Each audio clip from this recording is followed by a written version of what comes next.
Those who are thinking of relocating to Guernsey always have questions about tax, and indeed we strongly recommend prospective new residents to speak to an expert about their specific circumstances.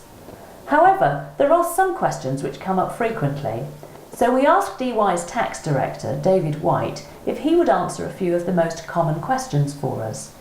This is the second of two videos giving information about some of the tax issues which people need to think about at the beginning of the relocation process. What are the tax implications of keeping a home in the UK and renting it out during a secondment? Income from the rental property is taxable in the UK, though the taxable amount will be reduced by any available UK personal allowance. One thing you need to do is to register with HMRC as a non-resident landlord.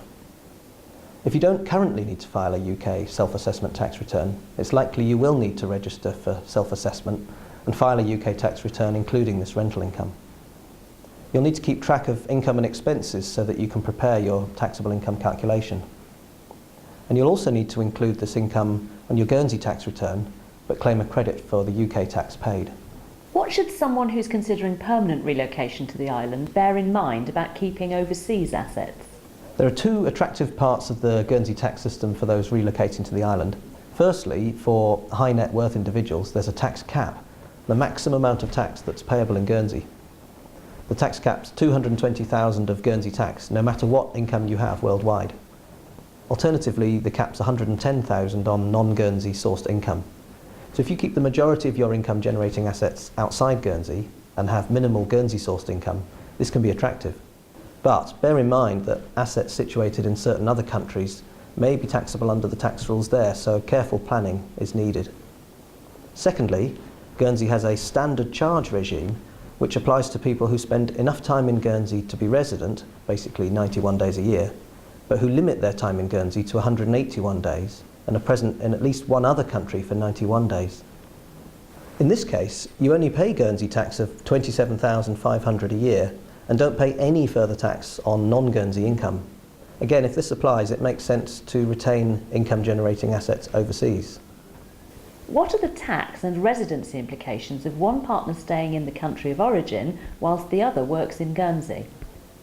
Guernsey has a slightly old-fashioned concept of husband and wife being taxed jointly unless you elect otherwise. However, when determining tax residency, you will need to look at each of you separately. If only your partner moves to Guernsey, it's likely that only your partner will become Guernsey tax resident. However, you'd still need to consider the position in the country of origin. From a UK perspective, if neither of the automatic residence or non-residence tests applies, then a spouse or partner in the UK will be treated as a family tie.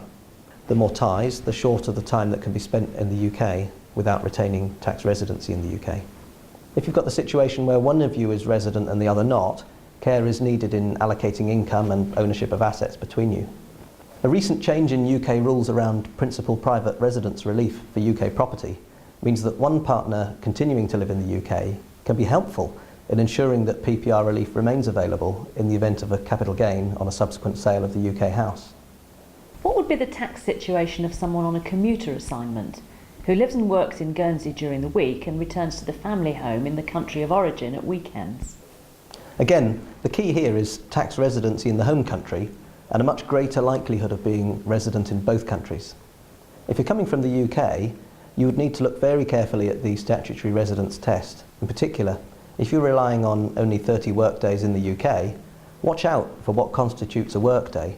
Spending 3 hours working in the UK is a work day, and this can also include travel time once in the UK. As discussed earlier, being resident in both countries is not necessarily a bad thing, but does lead to a more complex tax position and a requirement for tax returns in both countries.